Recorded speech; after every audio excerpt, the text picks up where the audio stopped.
much, ladies and gentlemen. I'm going to look at the uniqueness of the proposition model, followed by the uniqueness of London as a state. Now, what we were given was a proposition predicated on the endorsement of wizards. It was at that point that we decided on opposition that what we were being invited to do was suspending disbelief rather than make a rational decision about anything they give us. We say, quite fundamentally, what Lewis stood up and told us was the idea of direct influence on electing leaders. He thought that was a really good thing. Guys, I'd like to sound a note of caution from second opposition. We elected Boris Johnson to be mayor. All we've done, ladies and gentlemen, is change the tariff of election from choosing a mayor to creating an emperor. We see second proposition's repeated refrain of spending money on improving the city, but what were we actually given as examples of this improvement? We were given Boris on banknotes and kebabs on passports. We don't see tangible benefits to London from that, however much Lewis finds it exciting.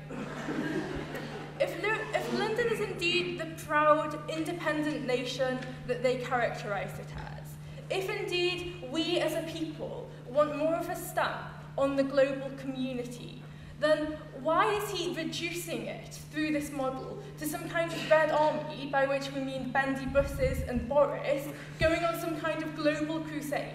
We see the national anthem replaced with Bill Bailey's Cockney songs.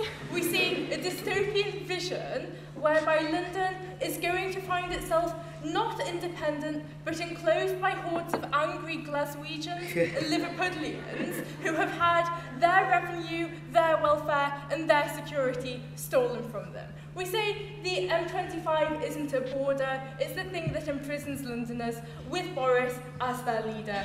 We don't like that very much. The uniqueness of a state. Now, First Prop told us about the unique terrorist threats facing London. They then undercut that by warning us that defence of this nation against these terrorists won't involve armies, won't involve any kind of intelligence agencies. It's Boris and 5 guys with slingshots, ladies and gentlemen. We don't see that being massively advantageous. More information, man. No. We say, like, the righteous anger you're going to see from the Northerners, whose cosy idyll depicted in Coronation Street, propped up by the money we deserve from London for living in the north. We say, you take that away from us, we become angry, we storm your new city, no thank you. We're not going to observe the niceties of Lewis's London passports when you annoy us and start taking away this amazing source of revenue, of culture, and of nice, exciting social things that we don't have. And First Prop kept saying that they don't really care about anything but London. But they then harped on the benefits of tough love to other cities, helping us develop our own sources of financial excellence. Well, as a contract lawyer, I'm not quite, but if Lewis can align himself with wizards, I'm allowed poetic license. We settled down our side that London is clearly in breach of contract. London promised us stability, security, and distribution of wealth. Samir talked about what we, no thank you, as a nation, gave London. London is abdicating this and leaving the north with an economy founded on whippets and rights pies, ladies and gentlemen. We don't see this as just, No. We don't see it as fair, and I'm absolutely going to take you. It's a really silly idea to found an economy on that, and the North isn't learning that so long as we keep writing them checks. Right, so what you're going to have is a load of angry, disenfranchised Northerners with no money coming to London where you're importing all of this food that they're just going to take.